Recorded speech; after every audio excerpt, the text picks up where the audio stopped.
এখন কেন গার্মেন্টস মালিকরা ইন্ডাস্ট্রি খুলে দিবে? তোমরা লিড দিয়ে এই গার্মেন্টস ইন্ডাস্ট্রি বন্ধ করতে পারো, এখন খুলতে পারো না? একটা ইন্ডাস্ট্রি বানাতে পারো না? আমাদের ফ্যাক্টরিতে গত 10 তারিখে বেতন দেওয়ার কথা ছিল। তো 10 তারিখে যখন বেতন আমরা দিব সেটা তো কাজের পরে দিব, বিকালবেলা বেতন পাবে। কিন্তু এই যে এত বড় ইন্ডাস্ট্রি দেখেন, এজিআই গ্রুপ, এবি গ্রুপ মিলে এখানে 12,000 লোক কাজ করে। 12,000 লোকের মধ্যে মাত্র হাতে গোনা 150-200 লোক। এরা এর আগেও আপনার 12 বা 13 আগস্টে এবং সেপ্টেম্বরে একই ধরনের দুর্ঘটনা করে, ভাঙচুর, লুটপাট, মারামারি, আমাদের সিকিউরিটি ম্যানেজারকে জখম করে, আরেকজনকে জখম করে, মানে অনেক লোককে হাত পায়, অনেকে আঘাত পায়, মানে ইচ্ছা মতো তাদের তাণ্ডব চালায়। এই তাণ্ডব চালানোর কারণে আমাদের প্রশাসনিক যে ব্যবস্থা নেওয়া হয়, তাদেরকে 25 জনের নাম লিখে থানাতে তাদের নামে কমপ্লেন দেওয়া হয়, যে মামলা করা হয়। এই মামলাতে আসামি করা হয় 8 জনকে, আর বাকিদেরকে অজ্ঞাতনামা রাখা হয়।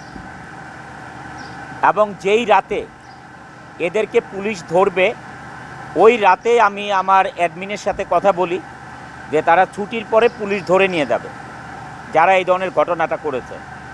পরে আমার মধ্যে আসলো যে আমরা একবার তাদেরকে আরেকবার ক্ষমা করে দেখি, যে এই ধরনের কাজ যেন না করে তারা। আমরা যেই জায়গায় দাঁড়িয়ে আছি, তা আমাদের এত বড় ইন্ডাস্ট্রি, আমরা এবিতে আলাদা মিটিং করি, এই এজিআই গ্রুপে এখানে মিটিং করি, পোলোর ওইখানে মিটিং করি, বিভিন্ন জায়গায় মিটিং করে তাদেরকে দেখাই যে তোমরা যেই কাজটা করেছো, ভাঙচুর করেছো, মানুষকে আহত করেছো বিনা কারণে, মানুষের কোম্পানিতে 3 মাস 4 মাসের বেতন বাকি থাকে, আন্দোলন করে একটা যুক্তিসঙ্গত। আমি সেনাবাহিনীর সামনেও তাদেরকে জিজ্ঞাসা করি যে তোমাদের আন্দোলনের কারণটা আমাকে একবার বলো, কারণটা কি? 10 তারিখ বেতন পাবা, 12 তারিখ হয়ে গেছে, সেপ্টেম্বর মাসের কথা বলছি 2024। এর জন্য এই 2 দিনের জন্য কেন আন্দোলন করা হবে? তোমাদেরকে তো বেতন বলাই হচ্ছে 12-13 তারিখে বেতন দেওয়া হবে, এমন তো না যে তোমরা 3-4 মাসের বেতন এখানে পাও। তাহলে এই আন্দোলনের কারণ কি? তো যাই হোক, আমি তাদেরকে মাফ করে দেই, যে তাদেরকে আমাদেরকে কথা দেয় যে আমরা এই ধরনের কাজ আর করব না স্যার, আমাদেরকে মাফ করে দেন, আপনি ইন্ডাস্ট্রিটা ভালোভাবে চালান, আমরাও কাজ করব। যাই হোক, এত মাস চলে আসছে। আবার এই মার্চ মাসের 10 তারিখে সকালে প্রথমে তারা ঢুকে, এই 250 লোক বা 150 লোক, তারা সকালে আগে ঢুকে ওই মেন গেটের 2 নম্বর বিল্ডিংটা, ওইখানে দাঁড়ায়। যত লোক ঢুকে কোম্পানিতে, কাউকে কাজে ঢুকতে দেওয়া হয় না, যারা সাধারণ শ্রমিক কাজ করবে সবাইকে একত্রে জড়ো করে। যখন সবাই ঢুকে যায়, ঢুকার পরে প্রত্যেকটা গেটে তারা তালা লাগিয়ে 6-7 জন করে লাঠি চোটা নিয়ে তালা লাগিয়ে দাঁড়িয়ে থাকে। যখন এখানে পুলিশ আসে, এসবির লোক আসে, তারা দেখেছে যে তারাও ফ্যাক্টরির ভিতরে ঢুকতে পারতেছে না, প্রত্যেকটা জায়গায় তালা লাগানো, এবং এই সরকারি কাজে তারা বাধা দেয়। আমাদের প্রশাসনের যারা আছেন, executive director, general manager, senior general manager, production general manager, সবাই তাদেরকে বোঝানোর চেষ্টা করে যে আজকে হচ্ছে 10 তারিখ, তোমরা কাজে সকালবেলা আসছো, তোমরা বেতন পাবা তো বিকালে, তোমাদের বেতন তো হয়ে যাবে, তোমাদের আন্দোলন করার কারণ কি? এবং আমরা যে বেতন 1 দিন বা 2 দিন দেরি হতে পারে, ফ্লোরে নোটিশ লাগানো আছে। তারপরে আমরা বাণিজ্য মন্ত্রণালয়, স্বরাষ্ট্র মন্ত্রণালয়, বিজিএমইএ, এখানে যে army camp, police camp, army cantonment, Savar থানা, বিজিএমইএ, সমস্ত জায়গায় চিঠি দিয়ে দিয়েছি মার্চের 6 তারিখে। কিন্তু তারপরেও তারা 10 তারিখে এই ধরনের ঘটনা করে 3টা-3:30 পর্যন্ত কোম্পানিতে কোনো কাউকে কাজ করতে না দিয়ে, প্রত্যেকটা জায়গা বন্ধ করে দিয়ে, তারপরে 3:30টার দিকে ফ্যাক্টরি থেকে তারা চলে যায়। 10 তারিখেই আমরা বাংলাদেশ ব্যাংকে, মানে ডাচ বাংলা ব্যাংকে, বাংলাদেশ মার্কেন্টাইল ব্যাংক থেকে বাংলাদেশ ব্যাংকের সার্ভারে আগে টাকা পাঠাতে হয়, তারপরে রকেটের মাধ্যমে তাদের পেমেন্ট আসে।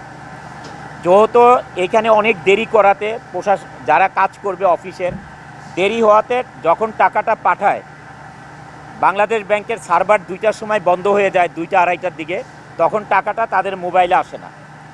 এবং পরের দিন সকাল 11 তারিখে সমস্ত শ্রমিকদের বেতন কিন্তু 11 তারিখে সকালবেলায় 11:30টায় তাদের বেতন চলে আসে। দুই একটা ডিপার্টমেন্ট অথবা সেকশন ব্যতীত সবার বেতন চলে আসে। ঠিক দুপুরবেলা লাঠি চোটা নিয়ে বেতন পাওয়া সত্ত্বেও যেইখানে খুশি সেইখানে মারামারি ভাঙচুর করে সবাই নিচে নেমে আসে। তখন এই ব্যাপারটা আমরা আর তাদেরকে বোঝানোর মতন কোনো পরিবেশ নাই। আমাদের এই যে জিএম সাহেবরা যা দেখেন, যারা কর্মকর্তা দেখেন, তাদেরকে লাঠি চোটা নিয়ে দৌড়ানো শুরু করে, মানে পুরো ফ্যাক্টরিতে মারার জন্য। মানে এটার কোনো কারণ খুঁজে পেলাম না। এক নাম্বার হচ্ছে 10 তারিখে তাদের কারণে বেতন দেরি হয়ে গেল। 11 তারিখ সকাল 11:30টার সময় তাদেরকে বেতন দেওয়া হয়েছে। সকাল 11:30টার সময় তাদের বেতন চলে আসছে। তাহলে এই ঘটনাটা ঘটানোর আমি কোনো কারণ খুঁজে পাই নাই। আমাদের এই কোম্পানি 1996-এ স্টাবলিশড। এই 1996 থেকে 2024-এর অগস্টের আগ পর্যন্ত, অগস্টের 12 তারিখের আগ পর্যন্ত আমাদের কোম্পানিতে আজ পর্যন্ত কোনো দিন আমরা আনরেস্ট কি চোখে দেখি নাই। এই কোম্পানিতে অনেক লোক আছে যে 28 বছর চাকরি করে এই প্রজেক্টে, 25 বছর, 26 বছর, 20 বছর, তো ম্যাক্সিমাম লোকের চাকরির বয়স এখানে। মানে এইটার আমি কোনো কারণ খুঁজে পাই নাই। পরে আমরা সিদ্ধান্ত নেই যেটার অবশ্যই পিছনে কোনো কারণ লুকিয়ে আছে। এই কারণটাকে অনুসন্ধান করতে আমি আমার ম্যানেজমেন্টকে বলি। আমার ম্যানেজমেন্ট থেকে আমাকে সন্ধ্যার সময় বলা হয় যে স্যার, এটার কারণ আমরা খুঁজে পেয়েছি। এখানে যে শ্রমিক ফেডারেশন আছে, শ্রমিক ফেডারেশনের যে সভাপতি নাম হচ্ছে কবির হোসেন, এ মানুষকে আমাদের শ্রমিকদেরকে লিড দিয়ে কিছুদিন আগে আমাদের ফ্যাক্টরির সামনে বসুন্ধরা গার্মেন্টস এইটাতে সেম কাজ করেছে তারা, যে আমাদের শ্রমিকদেরকে লিড দিয়ে এই ধরনের তাণ্ডব চালাচ্ছে বিনা কারণে। আপনারা কিছুদিন আগে গাজীপুরে দেখেছেন এক শ্রমিক নেতাকে অ্যারেস্ট করেছে সেনাবাহিনী। কোন কারণে অ্যারেস্ট করেছে আপনারা সবাই মিডিয়ার ভাইরা জানেন। এই ধরনের মানুষের কাছ থেকে অর্থের লেনদেনের কারণে তারা এই ধরনের গার্মেন্টস ইন্ডাস্ট্রিতে এই ধরনের অরাজকতা চালাচ্ছে। এরা কি বুঝতেছে? সাধারণ শ্রমিকরা কি বুঝতেছে? এটা তাদেরকে ফ্রন্টে রেখে তারা টাকা কামাচ্ছে। তারা টাকা কামাচ্ছে, দেশের অর্থনীতিকে ধ্বংস করে দিচ্ছে, দেশের কর্মসংস্থানকে শেষ করে দিচ্ছে তারা। মুষ্টিমেয় কিছু লোক এই অর্থলোভী থাকাতে এই দেশের ইন্ডাস্ট্রিগুলো ডে বাই ডে বন্ধ হয়ে যাচ্ছে। আপনারা জানেন ওই আন্দোলনে সাভারে, আশুলিয়াতে, গাজীপুরে 230 থেকে 240টা এই ধরনের গ্রুপ অফ ইন্ডাস্ট্রি বন্ধ করে দিয়েছে মালিকরা। লক্ষ লক্ষ লোক শ্রমিক বেকার হয়ে গেছে।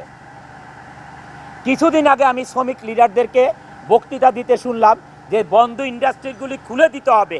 আরে সে মালিক এখন কেন খুলে দিবে? এখন কেন গার্মেন্টস মালিকরা ইন্ডাস্ট্রি খুলে দিবে? তোমরা লিড দিয়ে এই গার্মেন্টস ইন্ডাস্ট্রি বন্ধ করতে পারো, এখন খুলতে পারো না? একটা ইন্ডাস্ট্রি বানাতে পারো না?